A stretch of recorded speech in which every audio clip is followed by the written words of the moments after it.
नमस्कार दोस्तों, आप सभी का एक बार फिर से स्वागत है हमारे चैनल कथा भक्ति साधना में।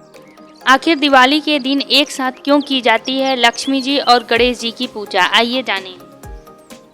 आपको यह जानकारी पसंद आए तो प्लीज मेरे चैनल को सब्सक्राइब जरूर करिए और ऐसे ही रोचक वीडियो पाने के लिए कमेंट भी करिए। कार्तिक माह की अमावस्या तिथि के दिन दीपों का पर्व दीपावली मनाया जाता है। हिंदू धर्म में यह प्रमुख त्योहारों में से सबसे लोकप्रिय त्योहार है। लाखों भक्तों की आस्था इस त्योहार से जुड़ी है, क्योंकि उनके आराध्य प्रभु श्री राम ने अपने 14 वर्षों के वनवास को पूर्ण कर अयोध्या नगरी पधारे थे। इस खुशी में अयोध्या नगरी में दीप प्रज्वलित कर उनका अभिनंदन किया गया था। तभी से दीपावली का पर्व प्रख्यात हो गया। वैसे दीपावली के दिन हम सभी सुख समृद्धि के लिए माँ लक्ष्मी और भगवान गणेश की पूजा करते हैं, लेकिन कुछ ही लोगों को पता है कि माँ लक्ष्मी के साथ गणेश जी की पूजा क्यों की जाती है। माँ लक्ष्मी के साथ गणेश जी की पूजा जरूरी है। माता लक्ष्मी श्री अर्थात धन संपदा के स्वामी है, वही श्री गणेश बुद्धि विवेक के स्वामी है। बुद्धि विवेक के बिना धन संपदा प्राप्त होना दुष्कर है। माँ लक्ष्मी की कृपा से मनुष्य को धन समृद्धि की प्राप्ति होती है। माँ लक्ष्मी के साथ गणेश जी की पूजा जरूरी है। माता लक्ष्मी अर्थात धन संपदा की स्वामी है, वहीं श्री गणेश भगवान जी बुद्धि विवेक के स्वामी हैं। बुद्धि विवेक के बिना धन संपदा प्राप्त होना दुष्कर है। माता लक्ष्मी की कृपा से मनुष्य को धन समृद्धि की प्राप्ति होती है। माँ लक्ष्मी की उत्पत्ति जल से हुई है। जल हमेशा चलायमान रहता है। उसी तरह लक्ष्मी जी एक स्थान पर ठहरती नहीं। लक्ष्मी जी को संभालने के लिए बुद्धि विवेक की आवश्यकता पड़ती है। बिना बुद्धि विवेक के लक्ष्मी जी को संभाल पाना मुश्किल होता है।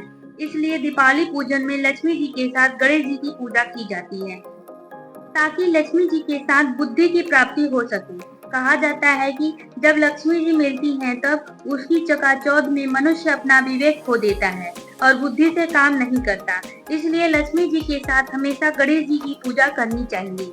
आइए एक कथा सुनते हैं लक्ष्मी जी और गणेश जी के बारे में। एक बार एक बैरागी साधु को राजसुख भोगने की इच्छा जागी थी। इसके लिए उन्होंने माँ लक्ष्मी की आराधना शुरू की।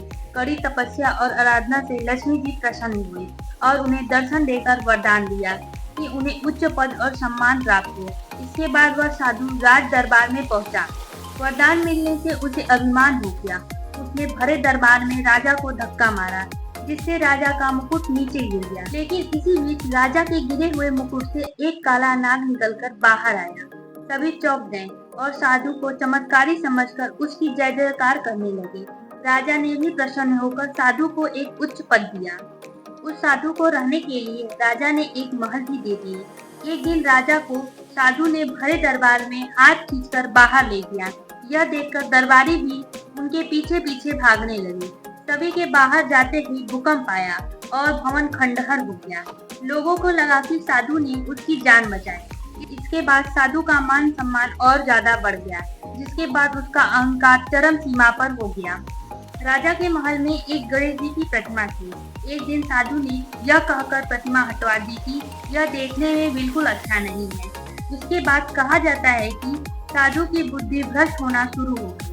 वह ऐसे काम करने लगा जो लोगों की नजर में काफी बुरे थे। इसे देखते हुए राजा ने उसे कारागाह में डाल दिया।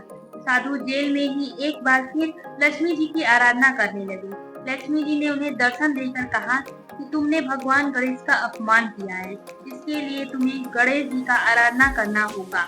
वह फिर गणेश जी की आराधना करने लगा, जिससे गणेश जी का क्रोध शांत हो गया और उसकी बुद्धि विवेक काम करने लगी। इस घटना के बाद से ही माँ लक्ष्मी और गणेश जी की पूजन एक साथ होने लगी। भगवान गणेश को बुद्धि और सिद्धि का प्रतीक माना जाता है। इसलिए कहा जाता है कि माँ लक्ष्मी के घर आने के बाद अगर बुद्धि का उपयोग नहीं किया जाए तो लक्ष्मी जी को रोक पाना मुश्किल हो जाता है। इसलिए दिवाली के शाम लक्ष्मी जी के साथ गणेश जी की प्रतिमा रखकर दोनों की एक साथ पूजा की जाती है। दोस्तों, आपको यह जानकारी कैसी लगी कमेंट करके जरूर बताइए। अगर वीडियो पसंद आई हो तो कृपया मेरे वीडियो को लाइक कर दें और शेयर भी कर दें। साथ ही मेरे चैनल को सब्सक्राइब जरूर कर दें। वीडियो को अंत तक देखने के लिए आपका दिल से धन्यवाद।